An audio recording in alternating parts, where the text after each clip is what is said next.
मित्रों, इस दिव्य यात्रा में आपका स्वागत है। हे कृष्ण, जो भी भक्त आज इस वाणी को सुन रहे हैं, उनके जीवन में आपकी कृपा बनी रहे और हर कठिनाई दूर हो।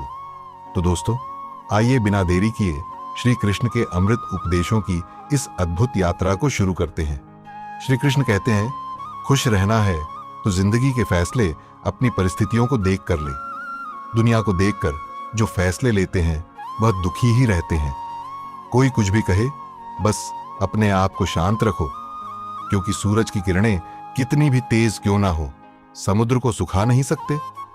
एक पंछी ने शिकायत की कि हे मेरे ईश्वर, बड़ी मुश्किल से मैंने घोंसला बनाया था, आपने तूफान भेज दिया और मेरा घर उजड़ गया। ऊपर से आवाज आई, तेरे घोंसले में सांप आया था तुझे खाने के लिए, इसलिए तूफान भेजा था ताकि तुम जाग जाओ और उड़ सको और तुम्हारी जान सुरक्षित रहे। हमारी जिंदगी में कितनी मुसीबतें आती हैं, हमें पता भी नहीं होता कि हमारा परमात्मा हमें किस तरह परेशानी से बचाता है। अगर तुम्हें लगता है कि परमात्मा तुम्हें कष्ट के पास ले आए हैं, तो भरोसा रखिए, वह तुम्हें कष्ट के पार भी ले जाएंगे। मन की पीड़ा का कोई अंत नहीं, इसलिए दूसरों को कोसने से कोई लाभ नहीं है। इसका सबसे सरल उपाय है कि अपने मन को ईश्वर को समर्पित कर दो। ईश्वर के साथ जुड़ते ही जीवन में खुशियों का, सुकून का, संयम का, सहन शक्ति का, प्रेम का, नई ऊर्जा का, जीवन के सही राह का, संतुष्टि का आरंभ जरूर हो जाता है। और हमारा मन पीड़ा से कैसे मुक्त होता है, पता भी नहीं चलता। अगर प्रभु तुमसे ज्यादा इंतजार करवा रहे हैं तो तैयार रहना, वह उससे कहीं ज्यादा देने वाले हैं जितना तुमने मांगा है। जिस तरह लोग मुर्दे इंसान को कंधा देना पुण्य समझते हैं, काश इस तरह जिंदा इंसान को सहारा देना पुण्य समझने लगते तो जिंदगी आसान हो जाती। मत सोच इतना कि जिंदगी के बारे में जिसने जिंदगी दी है उसने भी तो कुछ सोचा होगा ना। आपका बीता हुआ कल भले ही कष्टों से भरा हुआ हो, पर आने वाला कल आपके हाथों में है। मन अंधा होता है, इसके पास अपना कोई ज्ञान नहीं होता। मन कुछ नहीं जानता और ना ही सही मार्गदर्शन करता है, इसलिए आप अंधे मन की बातें मानकर जरूरी कामों को टालना बंद कीजिए।